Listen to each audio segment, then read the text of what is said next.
तो नमस्ते बच्चों, एक बार फिर से आपका स्वागत है। मेरा नाम है अंकित राज महात्मा और मैं लेकर आया हूँ पार्ट 2 किसका कक्षा 10वीं के अर्धवार्षिक परीक्षा विषय कंप्यूटर के मॉडल पेपर का सॉल्यूशन। तो अभी तक जो हमने सॉल्यूशन किया वो ये था, एक बार देख लेते हैं। ये देखिए, मॉडल पेपर हम सॉल्व कर रहे थे, रिक्त स्थान हमने सॉल्व कर लिए थे, 29-30 रिक्त स्थान थे। कुछ अन्य लघु उत्तर थे जो भी हमने देख लिए थे। उसके बाद हमने देखे थे लघु उत्तरीय प्रश्न, जिनके उत्तर आपको 2, 3, 4 लाइन में लिखना है। किसी भी प्रकार से ये प्रश्न आ सकता है, जरूरी नहीं है कि लघु उत्तर या अति लघु उत्तर के रूप में ही आए। ये केवल एक मॉडल पेपर है और आपको पता है कि पेपर जो है इस बार बोर्ड से आ रहे हैं, अर्धवार्षिक परीक्षा के भी। और पेपर सेटर ने क्या क्वेश्चन बनाया है ये तो पेपर के दिन ही पता चलेगी, लेकिन मैं कोशिश कर रहा हूं कि जो इम्पोर्टेंट क्वेश्चन, इम्पोर्टेंट टॉपिक्स जो है वो अलग अलग तरीके से आपको बताऊं, ताकि आपकी तैयारी और अच्छी हो सके। हर बार कहता हूं, फिर कह रहा हूं, क्वेश्चन से, पेपर से, सिलेबस से, कोर्स से, परीक्षा से डरना नहीं है, लड़ना है। डर के आगे क्या है? जीत है। चलिए आगे बढ़ते हैं। सर्दी का मौसम है। आज दिनांक है 12 दिसंबर 2024। 12-12-24 होते हैं। आज 12 और 12-24 हैं। 12 दिसंबर 2024 और सर्दी पड़ रही है, शीतलहर चल रही है। अपना ध्यान रखें, परीक्षा नजदीक है। अपने अपने स्वास्थ्य का जरूर ध्यान रखें। गर्म कपड़े पहन कर रहें, ठंड में, हवा में, सर्दी में ना निकले। पढ़ाई करना है, तैयारी करना है, एक जंग लड़ना है, परीक्षा रूपी जंग, और इस जंग को जीतना है। चलिए बिना देरी के शुरू करते हैं। पहला वीडियो जो हमने बनाया था पार्ट 1, उस पार्ट 1 में हमने कुछ क्वेश्चन डिस्कस किए थे, रिक्त स्थान और अति लघु उत्तर। अब हम बात करें दीर्घ उत्तर की। दीर्घ उत्तर वो प्रश्न होते हैं जिनमें आपको थोड़ा ज्यादा डिटेल लिखना पड़ती है। दीर्घ उत्तर में आप परिभाषा लिखिए, जो भी चीज पूछी है उसकी परिभाषा लिखिए या उसे समझाइए। उसके बाद चाहे तो उसका उदाहरण लिखिए। कुछ अगर ग्राफिक डिजाइन, कुछ इमेज, कुछ डायग्राम आपको बनाना है वो बनाइए। इस तरीके से आप दीर्घ उत्तर को हल करने का प्रयास कीजिए। चलिए सबसे पहला क्वेश्चन ये रहा है हमारी स्क्रीन पर। क्वेश्चन नंबर 1 दिख रहा है गोला आपको? बस इसी गोले से शुरुआत करनी है। साइबर अपराध पर लेख लिखिए। साइबर अपराध, कक्षा 10वीं, सूचना प्रौद्योगिकी, पेज नंबर क्या दे रखा है? 140-41 पर। इसका सॉल्यूशन आपकी बुक में ही है। मैं तो केवल समझाने का प्रयास कर सकता हूँ। एक शिक्षक आपको क्या कर सकता है? शिक्षक आपको रास्ता दिखा सकता है, मार्ग दिखा सकता है। चलना आप ही को है। साइबर अपराध पर लेख लिखिए। अब लेख जहां पर भी लिखने, अधिकतर प्रश्न इसमें जो दीर्घ उत्तर में आएंगे वो लेख लिखने के आएंगे। तो आपको थोड़ा लिखना है, थोड़ा इलेबोरेट करना है, थोड़ा समझाना है। ठीक है। साइबर अपराध, साइबर अपराध एक प्रकार का अपराध होता है। साइबर अपराध एक आपराधिक घटना है जिसमें कंप्यूटर और नेटवर्क का उपयोग किया जाता है। ठीक है। इसके साथ ही साइबर अपराध इंटरनेट के माध्यम से आयोजित या इंटरनेट के माध्यम से करने वाला एक पारंपरिक अपराध है। ठीक है। उदाहरण आप लिख सकते हो, उदाहरण के लिए जैसे कि नफरत, नफरत अपराध, थोड़ा सा हिंदी कुछ ज्यादा हो गया है। नफरत अपराध है ना। टेलीमार्केटिंग, टेलीमार्केटिंग में अपराध होता है। सबसे बढ़िया उदाहरण आपके पास है इंटरनेट से की गई धोखाधड़ी, है ना। इंटरनेट से आपको धोखा देकर अकाउंट में से पैसे चुरा लेना, ईमेल चुरा लेना, व्हाट्सएप हैक कर लेना, फेसबुक अकाउंट हैक कर लेना, ये सारे साइबर अपराध के उदाहरण है। पहचान की चोरी, आइडेंटिटी थेफ्ट, ठीक है। क्रेडिट कार्ड चुरा लेना, खाता संख्या चुरा लेना, इस टाइप की अवैध गतिविधियां जो कंप्यूटर और इंटरनेट के माध्यम से की जाती है उन्हें साइबर अपराध कहा जाता है।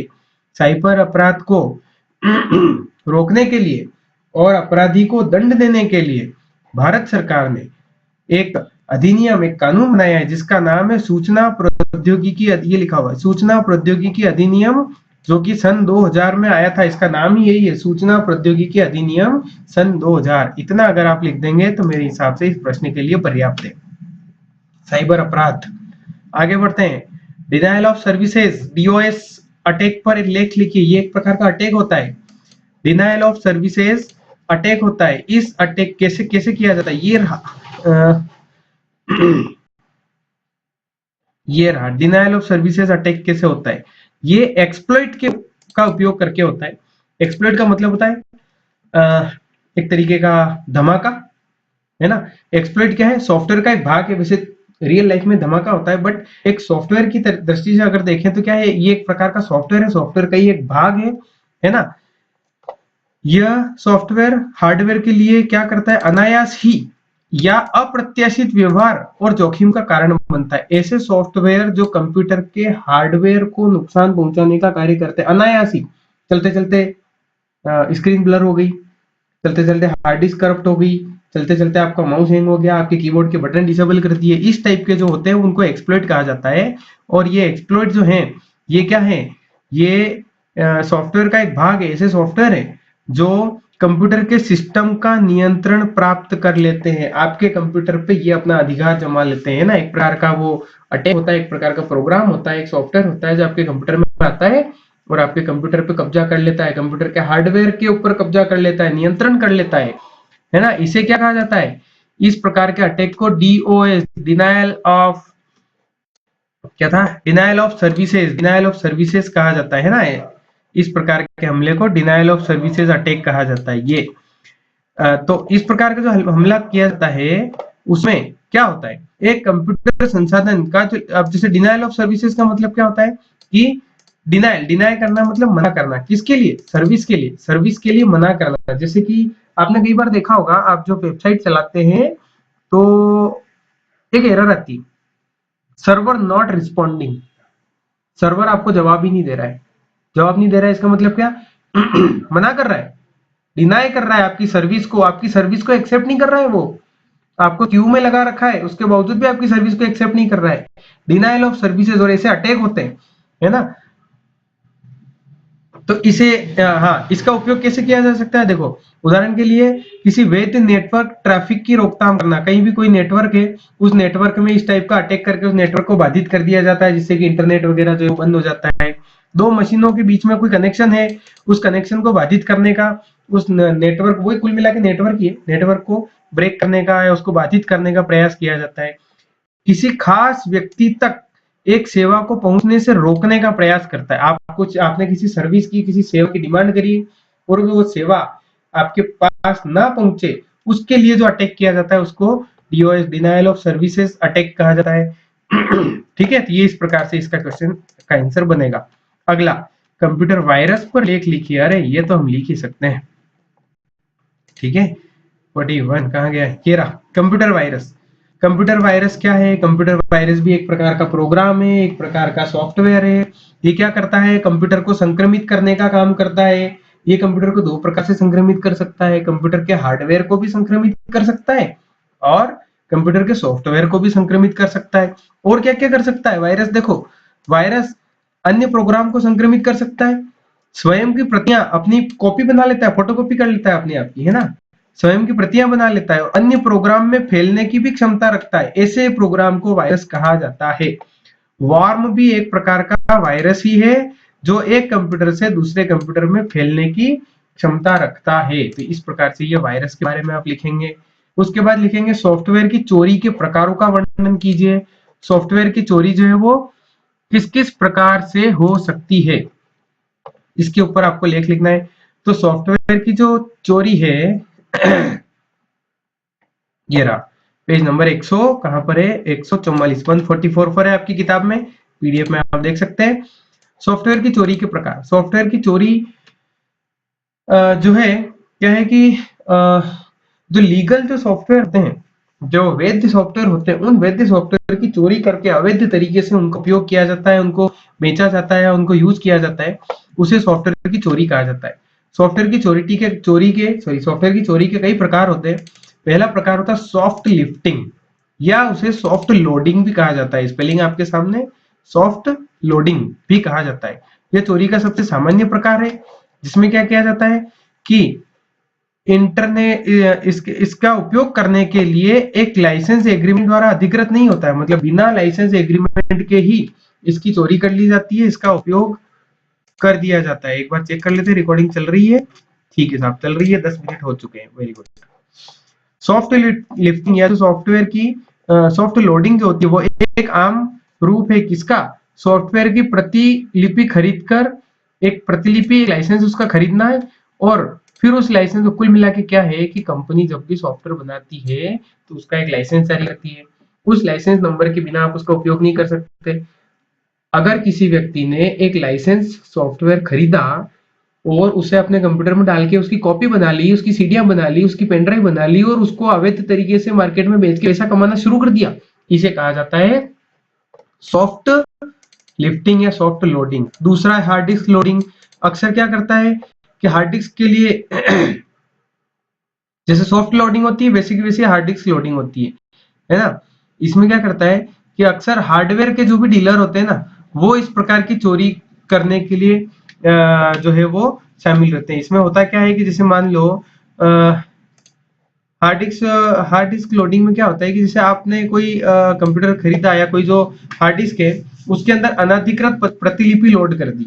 एक सॉफ्टवेयर है, एक हार्डवेयर, एक सॉफ्टवेयर है, वो आपने किसी की हार्ड डिस्क में लोड कर दी और उससे उससे पैसा ले लिया, लेकिन जिस कंपनी ने सॉफ्टवेयर बनाया उसको पता ही नहीं है। तो इस प्रकार की जो चोरी है वो क्या कहलाती है, हार्ड डिस्क लोडिंग कहलाती है।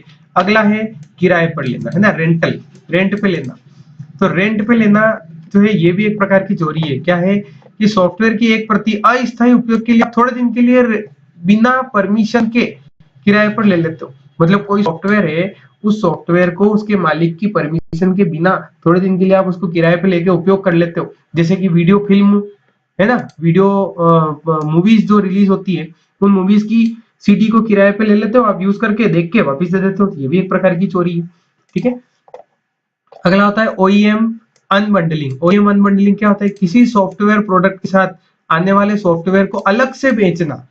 अनबंडलिंग मतलब बंडल में से तोड़ना, अनबंडलिंग कहलाता है। जैसे आपने मान लो आपने एमएस ऑफिस खरीदा, एमएस ऑफिस में से एमएस वर्ड निकाला, उस वर्ड को अपने किसी दोस्त को बेच दिया, तो ये क्या हो गया, अनबंडलिंग। तो ये भी एक प्रकार की चोरी है।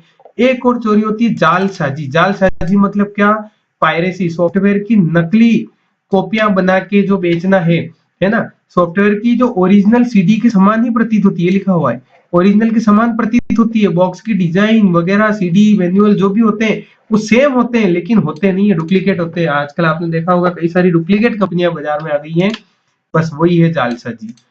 एक और होता है ऑनलाइन चोरी। इंटरनेट पे, इंटरनेट पे डेटा की चोरी हो सकती है, सॉफ्टवेयर की जानकारी की चोरी हो सकती है। बस यही है सारे सॉफ्टवेयर की चोरी के प्रकार, soft lifting, hard disk lifting, किराए पर लेने वाली।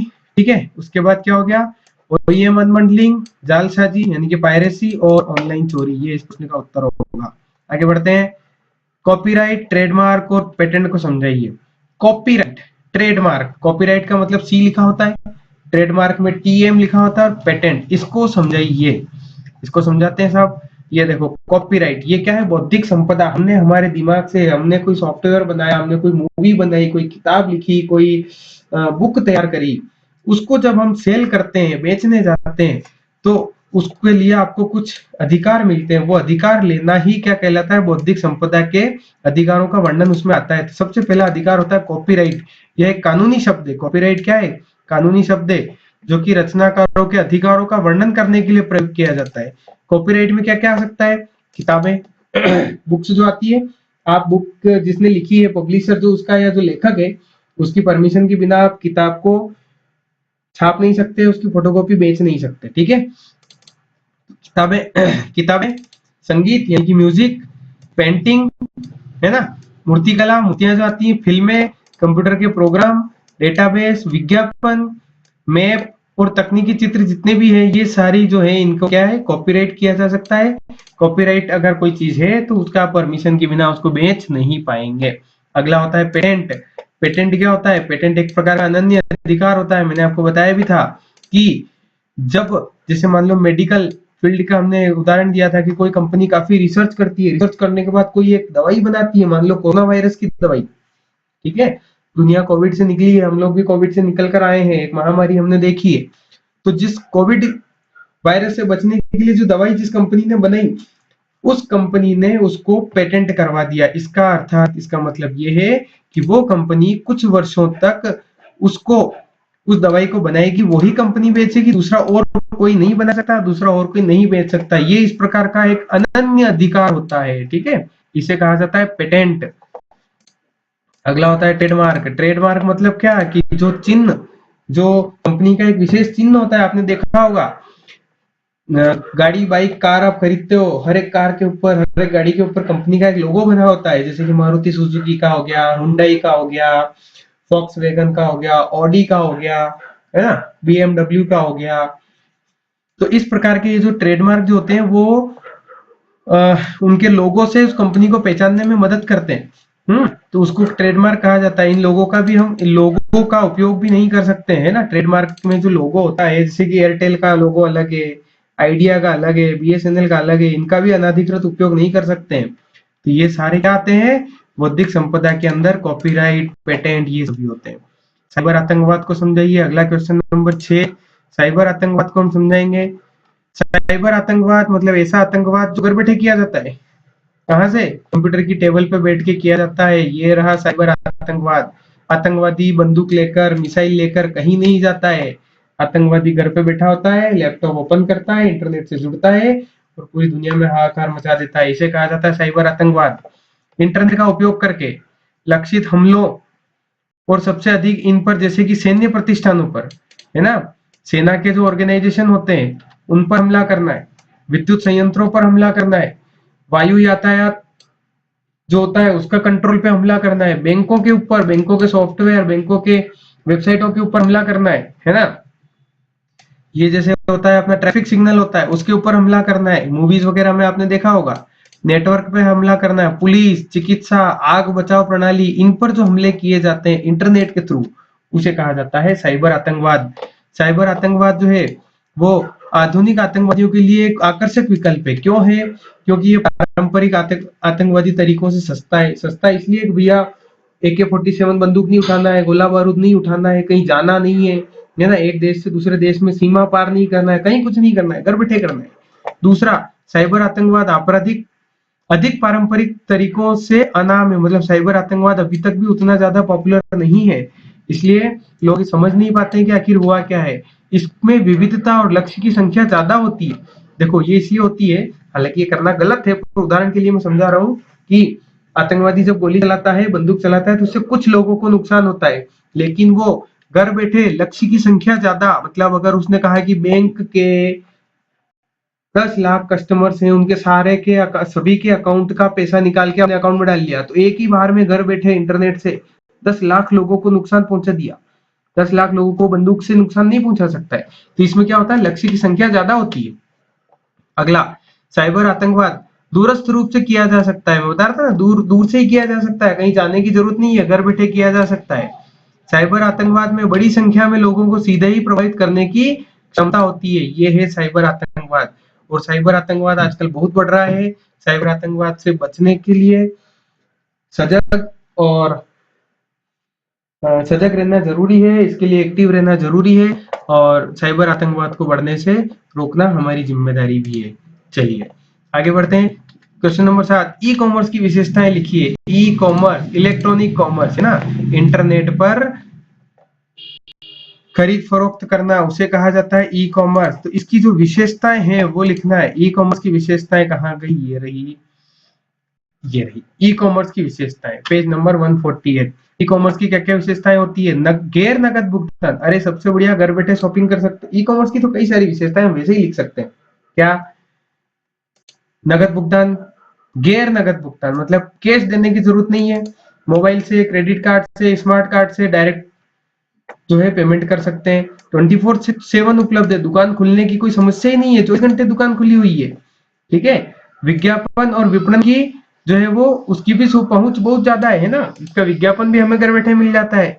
इससे बिक्री में कई सारा सुधार होता है, क्योंकि बिना किसी, ये देखो बहुत अच्छा वर्ड लिखा हुआ है, बिना किसी मानवीय हस्तक्षेप के, बिना किसी मानवीय हस्तक्षेप के, कोई नहीं, डायरेक्ट कस्टमर मोबाइल से डायरेक्ट ऑर्डर बुक करता है। दुकान वाले, दुकान के लड़के की जरूरत नहीं है कि ले बेटा ये सामान लेके आ। ठीक है। तो मानवीय हस्तक्षेप के बिना ही ऑर्डर प्लेस हो सकता है। इसका समर्थन बहुत ज्यादा होता है। ठीक है। सूची प्रबंधन, ई कॉमर्स में क्या है, इसमें जो है उत्पादों की सूची हमको सब कुछ डायरेक्टली मिल जाती है। आप अमेज़न वगैरह पे शॉपिंग करते हो तो आप लोगों को पता है, आप उसमें फ़िल्टर कर सकते हो, 2 प्रोडक्ट में तुलना कर सकते हो, है ना? संचार में सुधार होता है। ई-कॉमर्स से क्या होता है कि संचार में सुधार होता है, विभिन्न ग्राहक को जो है वो तेज़ी से वो ग्राहक को सुविधा पहुँचाई जा सकती है, उससे अपन जुड़ सकते हैं, ठीक है? तो ये हो गया ई-कॉमर्स। इसके बाद अगला ही क्वेश्चन ये रहा, परंपरागत व्यापार तथा ई व्यापार में अंतर स्पष्ट कीजिए। तो परंपरागत जो व्यापार है वो क्या है, उसमें भैया एक एक दूसरे दो व्यक्ति आपस में जानकारी आदान प्रदान करते हैं, है ना? लेन देन जो है वो सिंक्रोनाइज तरीके से किया जा सकता है। इसमें क्या होता है कि कुछ मानक प्रथाओं को बनाए रखना बहुत मुश्किल होता है ना? व्यापार के संचार व्यक्तिगत कौशल पर भी निर्भर करता है कि किसी आपको बेचना आता है कि नहीं आता है, आप कैसी भाषा में बात कर रहे हो, वो सब चीजें इसमें जो है वो मायने रखती है। इसके अलावा क्या है, एक समान मंच की अनुपलब्धता की वजह से पारंपरिक वाणिज्य पर संचार पर काफी निर्भर होता है ना? जैसे कि मान लो किस पे होता है ये कम्युनिकेशन। कुल मिला के मैं बताना चाह रहा हूँ कि जो कम्युनिकेशन है, संचार, आपस की जो बातचीत है वो बहुत महत्वपूर्ण है यहाँ पे, ठीक है? और उसी तरीके से जो ई कॉमर्स है, वो ई कॉमर्स क्या है, इलेक्ट्रॉनिक संचार के द्वारा एक व्यक्ति से दूसरे व्यक्ति के बीच जानकारी का आदान प्रदान की निर्भरता जो है वो कम हो जाती है। डायरेक्ट हम सॉफ्टवेयर से, सर्वर से, वेबसाइट से बात करते हैं, तो व्यक्तियों की जो है वो निर्भरता कम हो जाती है, ठीक है?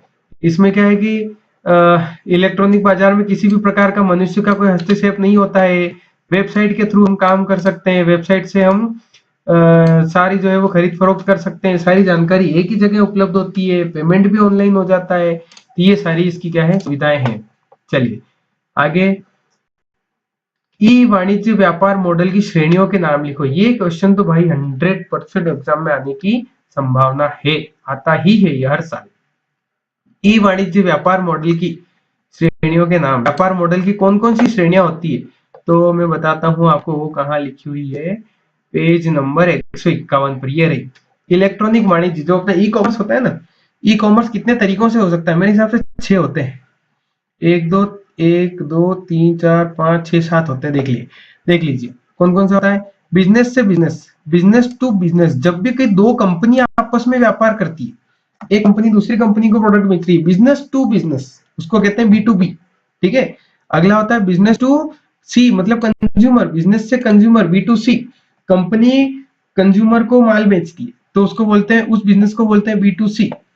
कंज्यूमर टू कंज्यूमर, एक कंज्यूमर दूसरे कंज्यूमर को माल बेचता है। भाई ऐसा कभी होता है क्या कि एक कस्टमर दूसरे कस्टमर को माल बेचता है?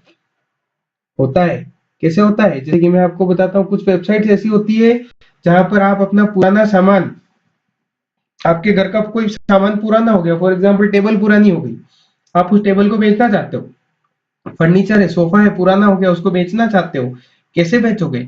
एक ई कॉमर्स का एक प्लेटफॉर्म है, जैसे मान लो OLX, एक प्लेटफॉर्म है, एक वेबसाइट है OLX। OLX पर आप अपना प्रोडक्ट जो है वो अपलोड कर सकते हो। एक बंदा कोई है जिसके पास कम पैसे हैं, वो नया सोफा नहीं खरीद सकता है, लेकिन वो उसको पुराना सोफा खरीदना है, तो वो आपके सोफे को उस वेबसाइट से खरीद सकता है। तो कस्टमर से कस्टमर बिजनेस हो गया, इसको बोलते हैं C2C, कंज्यूमर टू कंज्यूमर। अगला होता है C2B, consumer to business. Consumer अगर बिजनेस को कुछ खरीद फरोख्त कर रहा है तो उसको बोलते हैं कंज्यूमर टू बिजनेस, ठीक है? अब अच्छा देखो, अब गवर्नमेंट का भी इन्वॉल्वमेंट होता है, B2G, बिजनेस से गवर्नमेंट, कंपनी और गवर्नमेंट के बीच में जो बिजनेस होता है उसे बोला जाता है B2G। फिर अगला होता है गवर्नमेंट टू बिजनेस, गवर्नमेंट से बिजनेस की तरफ जो व्यापार होता है उसे बोला जाता है G2B। और एक होता है government to citizen, government direct नागरिकों से खरीद फरोख्त करती है, जैसे कि हम राशन की दुकान पर जाकर राशन खरीद के लाते हैं, है ना? खाद वाले की दुकान पर जाके, खाद वाले के वहां जाके खाद खरीद के लेके आते हैं, गवर्नमेंट का, प्राइवेट नहीं, गवर्नमेंट का जो खाद खरीद के लेके आते, तो गवर्नमेंट से डायरेक्ट सिटीजन तक जो कम्युनिकेशन होता है, जो बिजनेस कम्युनिकेशन होता है, उसे कहा जाता है G2C, ठीक है? तो ये है इलेक्ट्रॉनिक वाणिज्य व्यापार मॉडल। कितने सारे मॉडल होते हैं, कौन कौन से, फिर से देख लो। B2B, business to business, business to consumer B2C, consumer to consumer C2C, consumer से बिजनेस C2B, बिजनेस से गवर्नमेंट B2G, गवर्नमेंट से बिजनेस G2, बी और गवर्नमेंट से सिटीजन G2C, इतने प्रकार के मॉडल होते हैं। चलिए आगे बढ़ते हैं। फायरवॉल पर टिप्पणी लिखिए। पिछले वीडियो में हमने फायरवॉल को काफी अच्छे से समझ लिया था, तो मेरे ख्याल से यहाँ लिखने की जरूरत नहीं है। आगे बढ़ते हैं, क्रिप्टोग्राफी पर टिप्पणी लिखिए। ये बड़ा अच्छा क्वेश्चन है और मैं इसको उदाहरण के थ्रू समझाना चाहूंगा, 1-2 मिनट लगेंगे। पर देखिए मैंने यहाँ पर लिखा, मेरा नाम मुझे लिखना था ये मेरा ओरिजिनल नाम है, लेकिन मैंने क्या किया, मैंने ऐसा लिखा।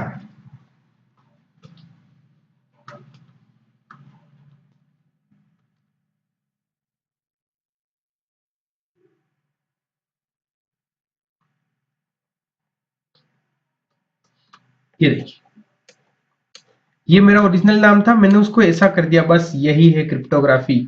मतलब क्या, कि जो ओरिजिनल मैसेज है उसको कुछ ऐसी विधि, गणितीय विधि लगा के कुछ नए तरीके में बदल देना क्या कहलाता है, क्रिप्टोग्राफी कहलाता है। ये ना क्रिप्टोग्राफी कहलाता है। मतलब जब भी आप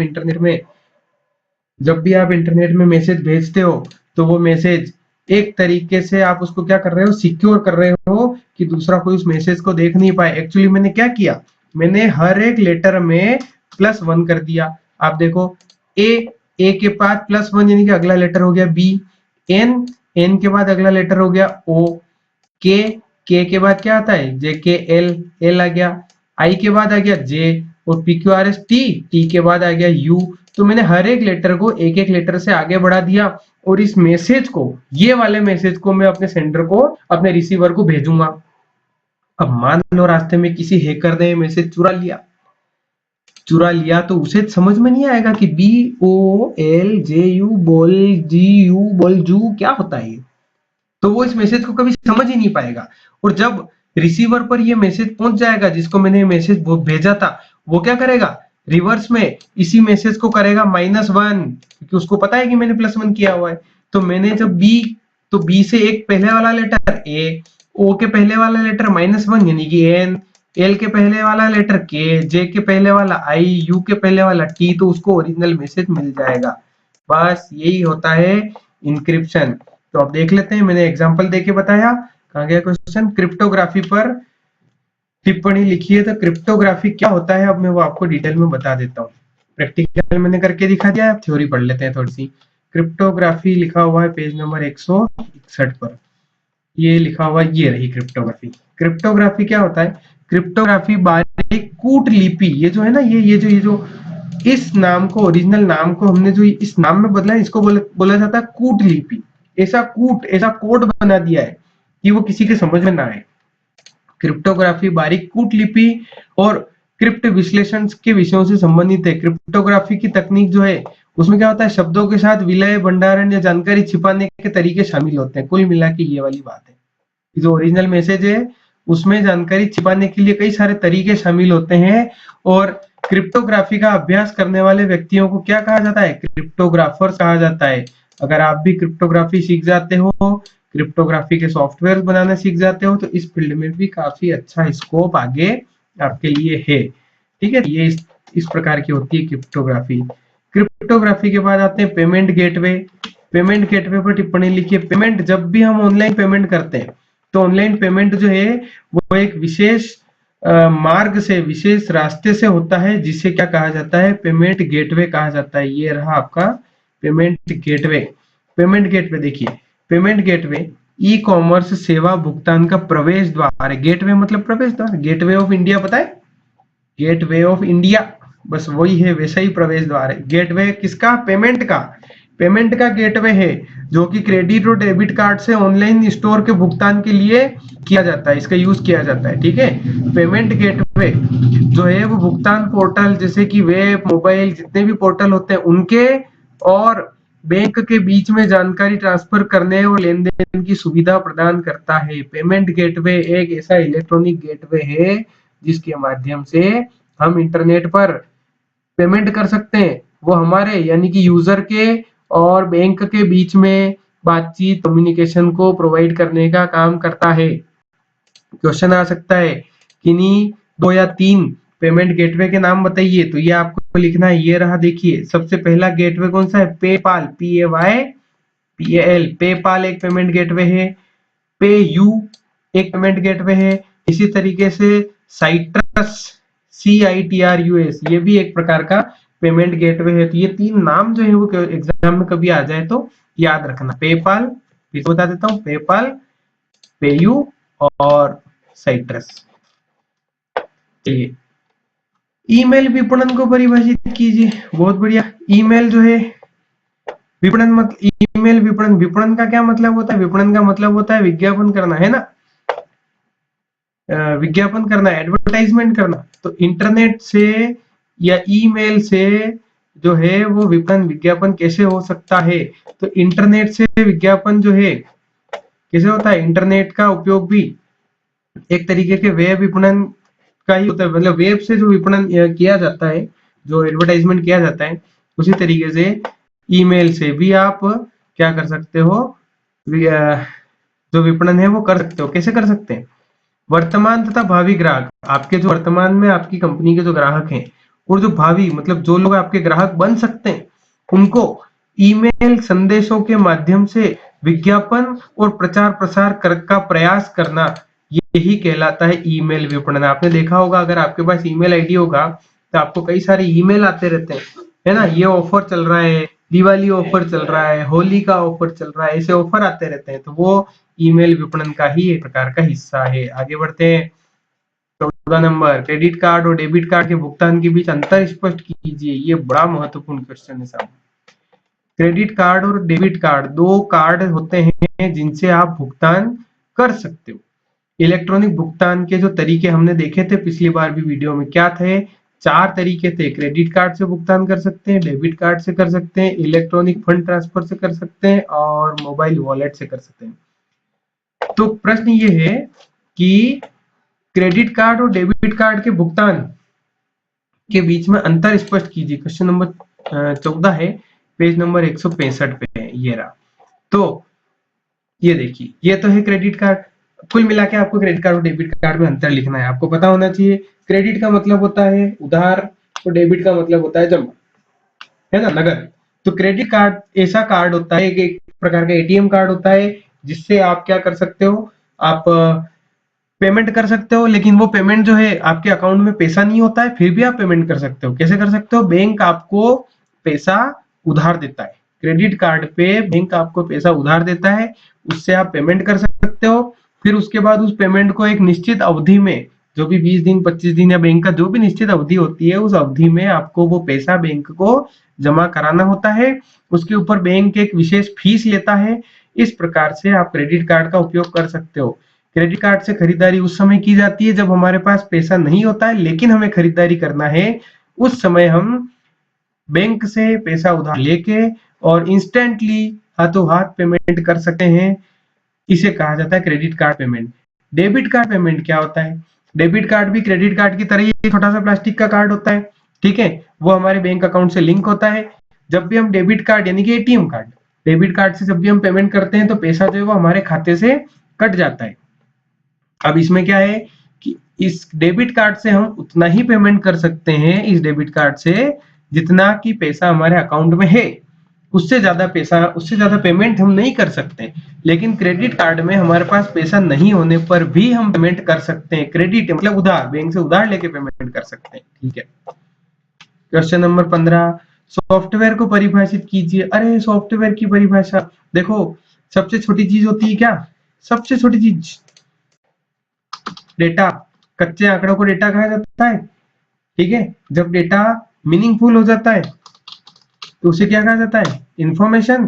जब इंफॉर्मेशन का बहुत सारी इंफॉर्मेशन इकट्ठी हो जाती है उसे क्या कहा जाता है?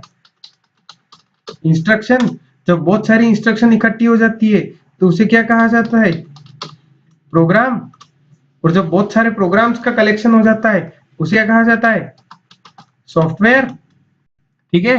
यही तो है हमारा क्वेश्चन, ही यही रहा, सॉफ्टवेयर को परिभाषित कीजिए। अरे भैया, बहुत सारे प्रोग्राम्स का कलेक्शन सॉफ्टवेयर कहलाता है।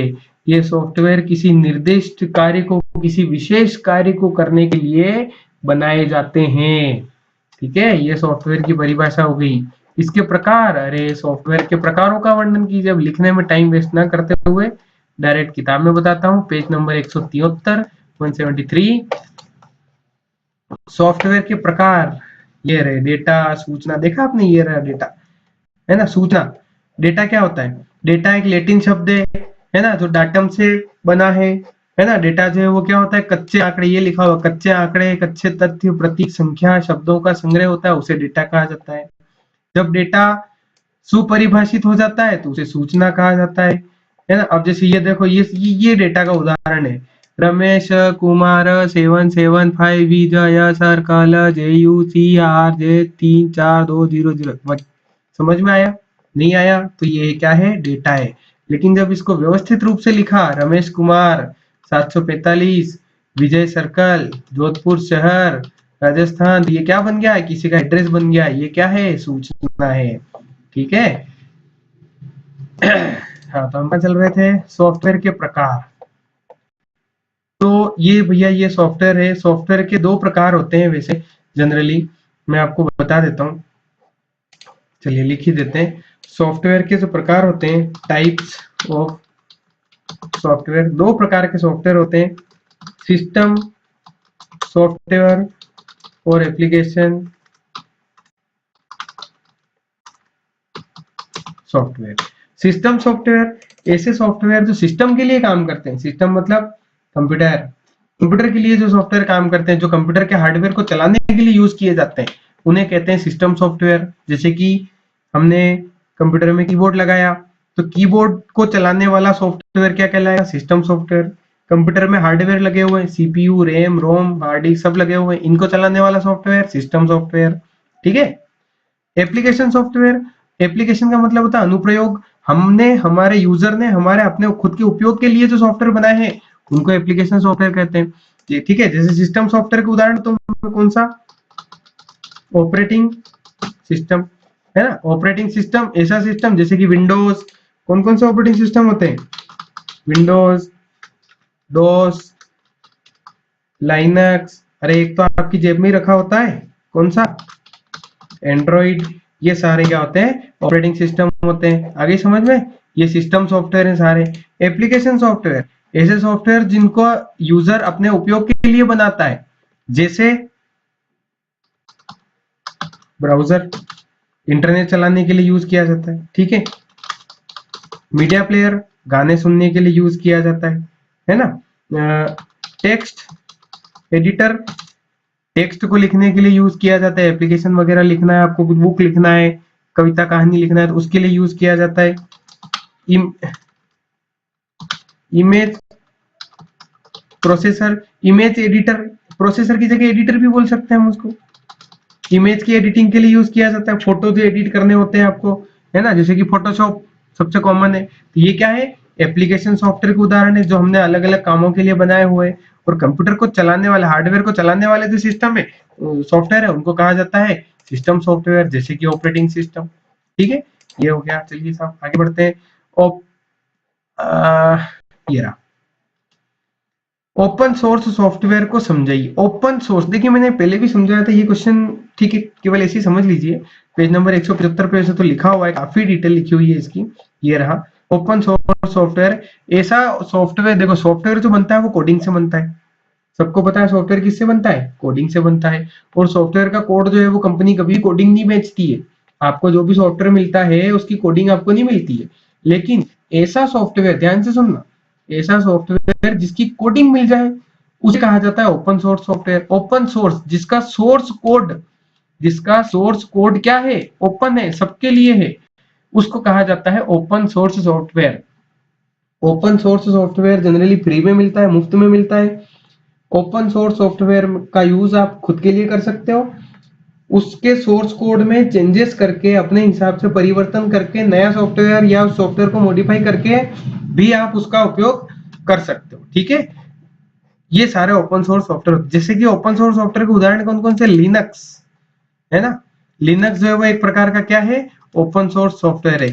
अपाचे ओपन सोर्स सॉफ्टवेयर है। मोजिला, अपाचे, मोजिला ये क्या है? ओपन सोर्स सॉफ्टवेयर है। ठीक है। कुल मिला के इतना सब पढ़ लो, फिलहाल के लिए काफी है। ओपन सोर्स सॉफ्टवेयर के फायदे और नुकसान लिखिए। देखिए सब, फायदा तो ये है ओपन सोर्स सॉफ्टवेयर के, सोर्स कोड हमको फ्री में मिल जाता है। पैसा नहीं देना पड़ता है, कोड को हम हमारे हिसाब से मॉडिफाई कर सकते हैं, मॉडिफाई करके उसको एक नया सॉफ्टवेयर बना के उसको हम बेच भी सकते हैं, उसका उपयोग भी कर सकते हैं। ठीक है, ये फायदे हैं। नुकसान क्या है? ओपन सोर्स सॉफ्टवेयर के नुकसान ये देखिए साहब, एक मिनट, कौन सा पेज नंबर दे रखा है? ओपन सोर्स सॉफ्टवेयर 177, या फायदे और नुकसान। फायदे तो हमने देख लिए, नुकसान क्या क्या है? नुकसान ये है कि अगर ओपन सोर्स जो है सॉफ्टवेयर, अगर उसका कोड पब्लिकली उपलब्ध करा दिया जाए तो लोग जो है उसको हैक कर सकते हैं, है ना। हैकिंग की जो सुविधा है, हैकर समुदाय जो हैकर्स लोग हैं उनसे उसको खतरा हो सकता है। ठीक है, इसकी जो लागत है, समर्थन और इसके रखरखाव की जो लागत है वो बहुत ज्यादा हो सकती है। हो सकता है कि कोई कंपनी उतनी लागत जो है वो सॉफ्टवेयर को मेंटेनेंस की लागत बहुत ज्यादा होती है, हमने पढ़ा भी है। हार्डवेयर और सॉफ्टवेयर में अंतर, हार्डवेयर सस्ते होते हैं, सॉफ्टवेयर महंगे होते हैं, तो सॉफ्टवेयर को की रखरखाव की जो लागत है वो भी बहुत ज्यादा महंगी होती है। ठीक है, तो ये सॉफ्टवेयर के, ओपन सोर्स सॉफ्टवेयर के फायदे और नुकसान है। इसके बाद आगे बढ़ते हैं। Question number 18, Microsoft Windows operating system पर टिप्पणी लिखी है। अरे इसमें तो बहुत कुछ लिख सकते हैं। माइक्रोसॉफ्ट, एमएस का मतलब होता है Microsoft. Microsoft Windows Microsoft company द्वारा बनाया गया एक ऑपरेटिंग सिस्टम है, इसका नाम विंडोज रखा गया है। ठीक है, ये एक GUI, graphical user interface based operating system है ना। जीयूआई बेस्ड ऑपरेटिंग सिस्टम है ये रहा माइक्रोसॉफ्ट विंडोज ऑपरेटिंग सिस्टम। सबसे पहले कब आया था? 1985, 1985 में माइक्रोसॉफ्ट विंडोज ऑपरेटिंग सिस्टम को लॉन्च कर दिया गया था, है ना। तो आज अगर देखें वर्तमान में, तो विंडोज ऑपरेटिंग सिस्टम पूरे विश्व के 90% पर्सनल कंप्यूटर, आप देखो कितना बड़ा अमाउंट है, पूरे विश्व के 90% कंप्यूटर जो है वो माइक्रोसॉफ्ट विंडोज ऑपरेटिंग सिस्टम से ही चल रहे हैं। ठीक है, आगे बढ़ते हैं। लिनक्स ओएस के अवयवों को चित्र बनाकर समझाइए। ये थोड़ा थोड़ा नहीं बल्कि काफी एडवांस प्रश्न है, पर पढ़ लीजिए, परीक्षा में आ सकता है, समय कम है। ये रहा लिनक्स के अवयव, कंपोनेंट्स ऑफ लिनक्स। लिनक्स के अवयव कौन कौन से होते हैं? 3 अवयव उसके होते हैं। पहला होता है कर्नेल। लिनक्स में एक कर्नेल होता है, ये लिनक्स का मुख्य हिस्सा होता है। नाम याद रखना, कर्नेल। आर्मी में जैसे कर्नेल होता है, कर्नल साहब होते हैं, है ना, अमरीश पुरी कर्नल, उसी तरीके से लिनक्स में भी एक कर्नेल होता है। यह लिनक्स ऑपरेटिंग सिस्टम का मुख्य हिस्सा होता है। यह सिस्टम की सभी गतिविधियों के लिए यही जिम्मेदार है।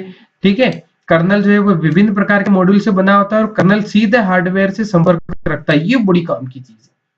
कर्नल क्या होता है? हार्डवेयर से सीधे संपर्क रखता है। कर्नल के बाद आता है सिस्टम लाइब्रेरी। सिस्टम लाइब्रेरी में क्या होते हैं? विशेष प्रकार के प्रोग्राम होते हैं। जैसे लाइब्रेरी में विशेष प्रकार की किताबें होती है, उसी प्रकार से लिनक्स के सिस्टम लाइब्रेरी में विभिन्न प्रकार के एप्लीकेशन और सिस्टम प्रोग्राम होते हैं, इसमें यूटिलिटीज भी होती हैं। और तीसरा होता है सिस्टम यूटिलिटी। सिस्टम यूटिलिटी वो प्रोग्राम होते हैं जो अलग अलग कार्य के लिए जिम्मेदार होते हैं। जैसे आपने देखा कंप्यूटर में घड़ी चलती है, वो एक यूटिलिटी अलग है। ठीक है, कंप्यूटर में यूजर आईडी पासवर्ड सेव होता है, वो एक यूटिलिटी अलग है। कंप्यूटर में इंटरनेट चलता है, वो एक यूटिलिटी अलग है। तो हर प्रकार के काम के लिए अलग अलग यूटिलिटी बनी होती है। ये उसका डायग्राम है लिनक्स का, किताब में आप देख लीजिएगा, पढ़ने की कोशिश कीजिएगा। आगे बढ़ते हैं। पेज नंबर कहां पर था? ये था पेज नंबर 182 पर, आपकी बुक में पेज नंबर 182 पर था, देख लीजिएगा। अगला है अगला क्वेश्चन ये रहा 21 नंबर, नेटवर्क के फायदे और नुकसान लिखिए। हाँ भाई, जब भी हम कोई नेटवर्क बनाते हैं ना, तो उस नेटवर्क के कुछ फायदे होते हैं और कुछ नुकसान होते हैं। तो नेटवर्क हमने पढ़ लिया था, मैंने एक परिभाषा बड़ी अच्छी आपको बताई थी पिछले वीडियो में, पार्ट 1 में, कि नेटवर्क किसे कहते हैं? जब दो या दो से ज्यादा कंप्यूटर आपस में कम्युनिकेशन के लिए, मैसेज के लिए जोड़े जाते हैं, तो इस बनने वाले आर्किटेक्चर को, बनने वाली संरचना को नेटवर्क कहा जाता है। ठीक है, नेटवर्क जो है वो किसी भी माध्यम से जुड़े हो सकते हैं। वो माध्यम या तो तार हो सकता है या बिना तार वाला वायरलेस एंटीना हो सकता है। तो अभी पूछ रहे हैं कि नेटवर्क के नुकसान क्या क्या है। तो नेटवर्क के नुकसान मैं आपको बताता हूँ, यहाँ कहीं लिखे हुए ये रहे नेटवर्क के नुकसान। सबसे पहले नेटवर्क के फायदे भी तो देख लो। नेटवर्क के फायदे क्या है? कंप्यूटर नेटवर्क के फायदे क्या है? फायदे ये है कि डेटा बहुत आसानी से एक जगह से दूसरी जगह पे जा सकता है ना। इंटरनेट पे आपको ईमेल भेजना है, यहाँ से अमेरिका अगर भेजना है, तो अगर अमेरिका आदमी अगर आपका लेटर लेके जाएगा तो मेरे हिसाब से 15-20 दिन, एक महीने में पहुंचेगा। लेकिन 15-20 सेकंड में अगर डेटा पहुंचाना है, लेटर यहाँ से वहां पहुंचाना है, तो फोटो खींचो, व्हाट्सएप कर दो, फोटो खींचो, ईमेल कर दो, है ना। तो नेटवर्क से क्या हो सकता है, डेटा जो है वो बहुत आसानी से जल्दी से एक जगह से दूसरी जगह पर पहुंचाया जा सकता है। ये नेटवर्क के फायदे हैं। नेटवर्क पर प्रत्येक कंप्यूटर के लिए अलग से उपकरण जैसे कि प्रिंटर, इंटरनेट, फोन लाइन खरीदने की आवश्यकता नहीं है ना। नेटवर्क में क्या होता है कि जैसे आपने बैंक में देखा होगा, एक ही जगह पे कंप्यूटर लगा होता है, लेकिन पूरे बैंक में जितने भी कंप्यूटर लगे हुए हैं, सारे कंप्यूटर उसी एक ही प्रिंटर पे प्रिंट दे सकते हैं। तो हर एक कंप्यूटर के लिए अलग से प्रिंटर खरीदने की आवश्यकता नहीं है ना। तो उपकरणों को आपस में साझा किया जा सकता है, आपस में उनको डिस्ट्रीब्यूट किया जा सकता है। और तीसरा फायदा जो वो ये है कि एक ही प्रकार का डेटा सभी नेटवर्क पर उपयोग में लिया जा सकता है ना। ठीक है, एक ही प्रकार के डेटा को हर एक नेटवर्क के द्वारा उपयोग में लिया जा सकता है, इससे भी खर्चा बचता है। नुकसान क्या क्या है नेटवर्क के? नुकसान है, प्रारंभिक नेटवर्क सेटअप और महंगा और जटिल हो सकता है। नेटवर्क को सेटअप करना ही बहुत महंगा है भैया। आप इंटरनेट कनेक्शन लोगे, प्रिंटर खरीदोगे, कंप्यूटर खरीदोगे, फर्नीचर खरीदोगे, वायर, केबल, स्विच, बहुत सारी चीजें लगाओगे, तब जाके कंप्यूटर बनता है। आपके जो कंप्यूटर लैब बनी हुई है, बस वही नेटवर्क है, और उसको सेटअप करना ही बहुत महंगा है, लाखों रुपए का खर्चा उसमें आता है। ये नुकसान है पहला। दूसरा नुकसान, दूसरा नुकसान क्या है? डेटा की सुरक्षा। हाँ, नेटवर्क में डेटा की सुरक्षा, डेटा हैक हो सकता है, करप्ट हो सकता है, चोरी हो सकता है। तो डेटा की सुरक्षा जो है वो नेटवर्क का दूसरा सबसे महत्वपूर्ण मुद्दा है, और यही उसका नुकसान है। हैकर जो है वो आप नेटवर्क को हैक कर सकते हैं। ठीक है। तीसरा नुकसान है कि मेंटेनेंस, उसका रख रखाव, सेटअप के बाद में नेटवर्क का मेंटेनेंस और रख रखाव जो है पूर्णकालिक नौकरी है, मतलब इसके बाद रेगुलर आपको उसको मेंटेन करना ही पड़ता है। तो ये भी बहुत महंगा होता है। ये नेटवर्क के नुकसान है। चलिए, इंटरनेट पर लेख लिखिए, ये पिछली बार भी अपन ने देख लिया था। लेन मैन मैन को समझाइए, ये भी हमने पिछली बार समझ लिया था। अगला ये बात करते हैं, क्वेश्चन नंबर 25, वेब ब्राउजर पर टिप्पणी लिखिए। ये बड़ा अच्छा क्वेश्चन। वेब ब्राउजर क्या होता है? देखो, शुरू से बात करते हैं। Application, sorry, software. सॉफ्टवेयर कितने प्रकार के होते हैं? दो प्रकार के, सिस्टम सॉफ्टवेयर और एप्लीकेशन सॉफ्टवेयर। एप्लीकेशन सॉफ्टवेयर में वो सॉफ्टवेयर आते हैं जो किसी विशेष काम को करने के लिए यूज किए जाते हैं। जैसे डेटा को अगर आपको टेक्स्ट लिखना है तो टेक्स्ट एडिटर, फोटो को अगर कुछ चेंज करना है तो फोटो एडिटर, गाने सुनना है तो मीडिया प्लेयर, चैटिंग करना है तो उसके लिए भी सॉफ्टवेयर है। उसी तरीके से अगर आप किसी वेबसाइट को खोलना चाहते हो, इंटरनेट का एक्सेस करना चाहते हो, तो उसके लिए आपको जो सॉफ्टवेयर यूज किया जाता है उसका नाम है वेब ब्राउजर। ये रहा स्क्रीन पर वेब ब्राउजर। वेब ब्राउजर एक सॉफ्टवेयर एप्लीकेशन है जो कि वर्ल्ड वाइड वेब पर सामग्री को प्राप्त करने, प्रदर्शित करने और उसकी स्थिति जानने के लिए इस्तेमाल किया जा सकता है। ठीक है।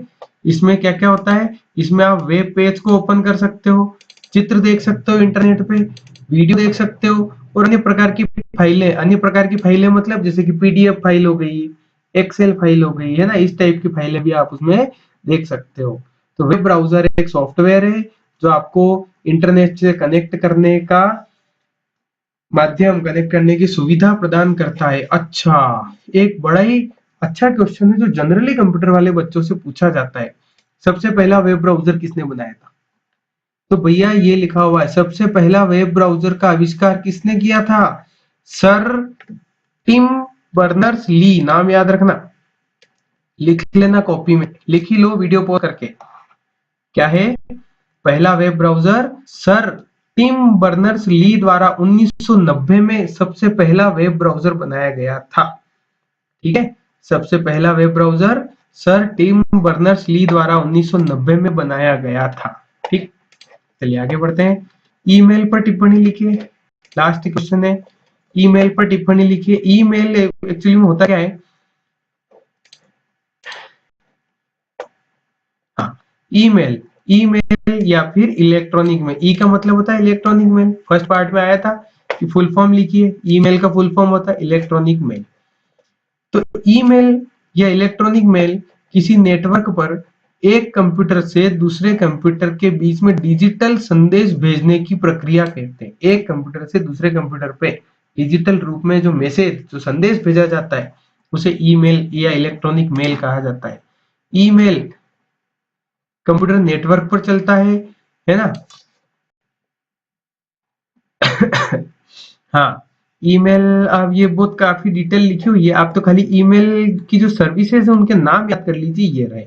ईमेल, कई प्रकार की ईमेल सेवाएं उपयोग में लाई जा रही है, जैसे कि सबसे कॉमन आपका जीमेल, एंड्रॉइड फोन खरीदते हो तो जीमेल अकाउंट बनाना ही पड़ता है, तो ये जीमेल है।